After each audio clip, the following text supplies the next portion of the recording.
यह कहानी है रामू की, जो अपने बेटे के साथ एक छोटे से घर में रहता है। दोनों पिता पुत्र अपने घर में खुशी से रहते हैं। एक दिन रामू का बेटा राजू घर के बाहर खेल रहा था।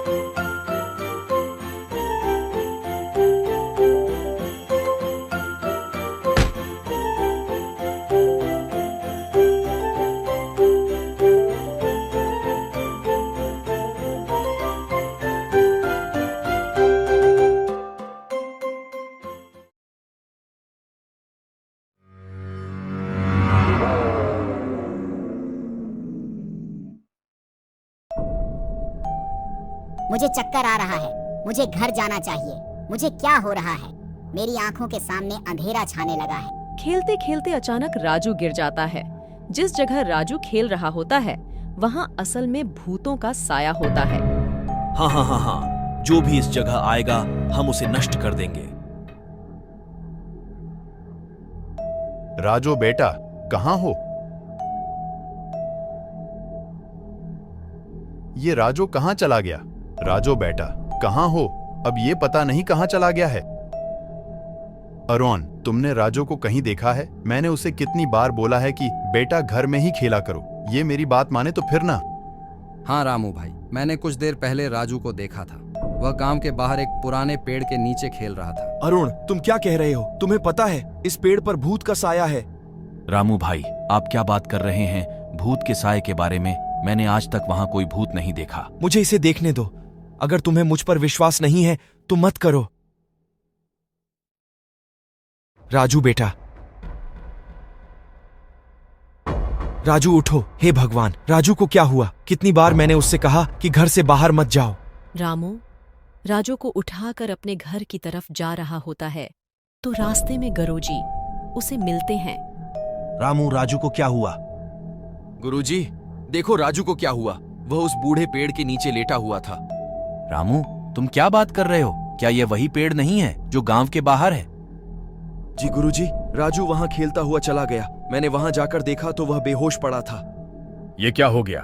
जिस बात का डर था वही हुआ। क्या बात कर रहे हैं गुरुजी? किस बात का डर था जो हो गया? रामू, तुम्हें पता तो है कि उस दरख्त पर भूतों का साया है। जरूर ये भूतों ने ही राजू पर कुछ किया होगा। चलो घर जाते हैं, फिर मैं अपने मंत्र से पता लगाता हूँ कि हम राजू को किस तरह ठीक कर सकते हैं। गुरुजी, राजू कैसे ठीक होगा? रामू, तुम चिंता मत करो। मैं राजू पर से भूत प्रेत का साया खत्म करने की पूरी कोशिश करूंगा। गुरु अपना मंत्र जपते हैं। कराल बरनाल घोड़ा मुक्तकेश चतुर्भुजां काली काल दक्षिणां हरित मंडमाला। रामू, मुझे अपने मंत्र से पता चला है राजू पर एक बहुत ही खतरनाक भूत का साया है। उसने राजू की आत्मा को अपने वश में कर लिया है। गुरुजी, आप क्या कह रहे हैं? क्या राजू की आत्मा पर किसी भूत ने कब्जा कर लिया है? हाँ रामू, अब अगर राजू की रूह को वापस लेकर आना है तो चमकते घड़े का पानी लेकर आना होगा। चमकता घड़ा? ये कौन सा घड़ा है और ये कहां से मिलेगा? रामू, चमकता घड़ा एक तलस्मी घड़ा है। उसका पानी तुम्हें लाना होगा और फिर वो पानी तुम्हें उस पुराने दरख्त की जड़ में डालना होगा। जैसे ही तुम इस पानी को भूत दरख्त की जड़ में डालोगे, वो भूत खत्म हो जाएगा और फिर से राजू की रूह उसके अंदर आ जाएगी। पर गुरुजी, वो चमकता घड़ा मुझे कहाँ मिलेगा? यहाँ से बहुत दूर काले पहाड़ों पर तुम्हें जाना होगा। वहां पर वो चमकता घड़ा तुम्हें मिलेगा। इस घड़े के ऊपर एक चिड़िया बैठी होगी। इसके मुंह से आग निकलती होगी। आग निकलती होगी? पर गुरुजी, मैं फिर घड़े से पानी कैसे निकालूंगा? बेटा, आज से 2 दिन बाद आकाश में सभी 9 ग्रह एक रेखा में होंगे। उस समय इस जादुई चिड़िया के मुंह से आग निकलना बंद हो जाएगी और तुम जगमगाते घड़े से पानी लेना। राजू की रूह को भूत कैद कर लेते हैं। उसको आजाद करवाने के लिए चमकते घड़े का पानी भूत दरख्त की जड़ों में डालना होगा, तभी राजू की रूह आजाद होगी। रामू पानी लेने के लिए काले पहाड़ों पर जाता है।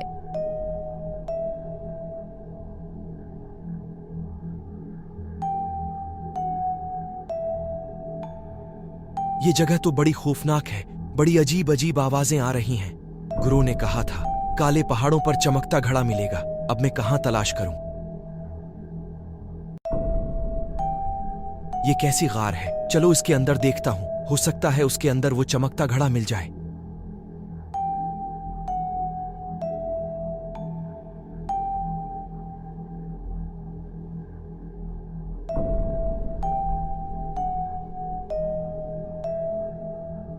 वो रहा चमकता घड़ा, इस पर तो कोई चिड़िया नहीं है। चिड़िया की आवाज, लगता है ये वही चिड़िया है जिसके मुंह से आग निकलती है। मैं यहाँ कहीं छिप जाता हूँ।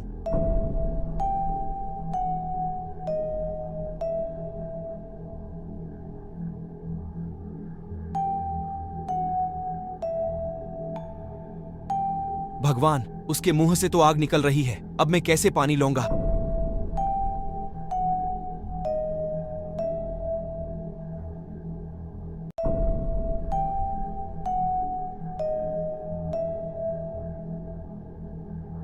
चिड़िया के मुंह से आग निकलना बंद हो गई है। ऐसा लगता है कि सभी ग्रह एक साथ आ गए हैं। अब मुझे जल्दी से इस चमकते हुए घड़े से पानी लेना चाहिए ताकि फिर से चिड़िया के मुंह से आग न निकले। जब सभी ग्रह एक लाइन में आ जाते हैं तो जादुई चिड़िया के मुंह से आग निकलना बंद हो जाती है। उसी दौरान रामो चमकते घड़े से पानी ले लेता है। पानी तो मिल गया। अब जल्दी जाकर गुरुजी को देता हूँ ताकि राजू की रूह को आजाद करवाया जाए। गुरुजी, मैं चमकते घड़े का पानी ले आया हूँ। अब क्या करना होगा? रामो, अब हमें इस पानी को इस भूत दरख्त की जड़ में डालना होगा, तभी राजू की रूह वापस आएगी। चलिए गुरुजी, जल्दी चलते हैं। दोनों चमकते घड़े का पानी लेकर गांव के बाहर पुराने दरख्त की तरफ जाते हैं ताकि पानी को दरख्त की जड़ में डाला जाए। रामो जाओ, अब इस पानी को दरख्त की जड़ में डालो। जैसे ही रामो जादुई पानी को दरख्त की जड़ में डालता है, सारे भूत खत्म हो जाते हैं और राजू की रूह दोबारा वापस आ जाती है। इस तरह की और कहानियां देखने के लिए चैनल को सब्सक्राइब करें और वीडियो को लाइक और शेयर करना न भूलें।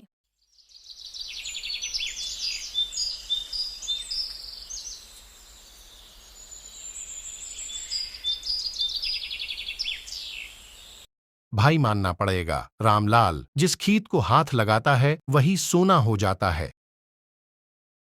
अरे सोना कैसे ना हो, देखो तो सही वो किस कदर मेहनत करता है, तो फिर क्यों ना उसकी मेहनत का फल उसको मिले। रामलाल बहुत ही मेहनती किसान होता है। वो अपने खेत में बहुत मेहनत करता है। उसकी मेहनत की वजह से हर साल पूरे इलाके में सबसे ज्यादा फसल होती है। पूरे गांव में उसे के चर्चे होते कि रामलाल की हर बार फसल ज्यादा होती है। शांति, इस बार भी हमारी फसल सब गांव वालों से ज्यादा है। तुम देखना, इस बार हम खूब पैसे कमाएंगे। जी, ज्यादा कैसे ना हो, आप इतनी मेहनत करते हैं तो फसल तो ज्यादा होगी।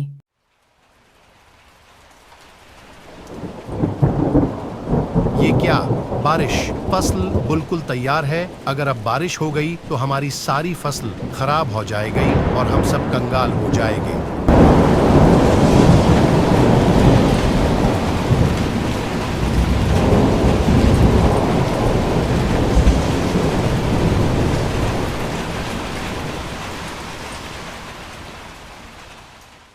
बहुत तेज बारिश की वजह से रामलाल की फसल पूरी खराब हो जाती है। फसल खराब होने की वजह से बहुत कम कीमत मिली है, उससे हमारा गुजारा नहीं होगा। मुझे कोई और काम तलाश करना पड़ेगा। सुनिए जी, आप सेठ साहब से कुछ पैसे ले लें और हम अगली फसल पर इसको वापस कर देंगे। ठीक है शांति, मैं सेठ साहब के पास जाता हूँ। अगर वो हमें पैसे दे दें तो फिर हम अगली फसल बो लेंगे और फिर उस फसल को बीज कर वापस कर देंगे। तेज बारिश की वजह से रामलाल की फसल तबाह हो जाती है, जिस वजह से उसकी कीमत कम मिलती है। रामलाल के पास इतने पैसे नहीं होते कि अगली फसल बोले, क्योंकि इतने पैसे से घर का खर्चा ही चलता है। सेठ मौदी गांव का अमीर आदमी होता है, जो लोगों को पैसे देकर उनके जमीनों पर कब्जा किया करता था। सेठ बहुत ही लालची होता है। आओ रामलाल, कैसे आना हुआ? मैंने सुना है कि तेरी फसल बारिश की वजह से सारी खराब हो गई। भाई हमें बताओ, हम तुम्हारे लिए क्या कर सकते हैं? हम तो लोगों के खादिम हैं, गरीबों की खिदमत करते हैं। सीठ साहब, आपसे जानते हैं कि मेरी फसल बारिश की वजह से खराब हो गई। अब मेरे पास इतने पैसे नहीं हैं कि अगली फसल बो सकूं। अगर आप कुछ मदद कर दें तो। हाँ हाँ रामलाल, क्यों नहीं, हम तो गांव वालों की मदद के लिए ही बैठे हैं। बोलो क्या चाहिए? सीठ साहब, अगर कुछ पैसे मिल जाए तो मैं आपको अगली फसल पर वापस कर दूंगा। हाँ रामलाल, क्यों नहीं, पैसे ले लो। मेरी एक शर्त है। कौन सी शर्त सीठ साहब? तुम जितनी फसल अपने खेत में बोगे उतनी ही मेरे खेत में बोनी होगी। उस सूरत में तुमको पैसे दूंगा। अगर दोनों खेत में काम कर सकते हो तो ले लो। पर सीठ साहब, मैं अकेला कैसे दोनों तरफ काम कर सकता हूँ? भाई अब तुम्हारी मर्जी, ये मैं नहीं जानता कि तुम कैसे करोगे। मुझे तुम्हारे खेत जितनी फसल चाहिए। सीठ बहुत ही शातिर होता है।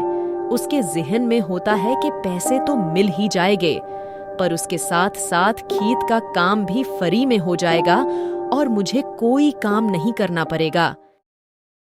अगर सीठ साहब की शर्त न मानी तो मैं अगली फसल नहीं बो पाऊंगा। ठीक है सीठ साहब, मुझे मंजूर है। मैं अपने साथ साथ आपके खेत का काम भी करूंगा।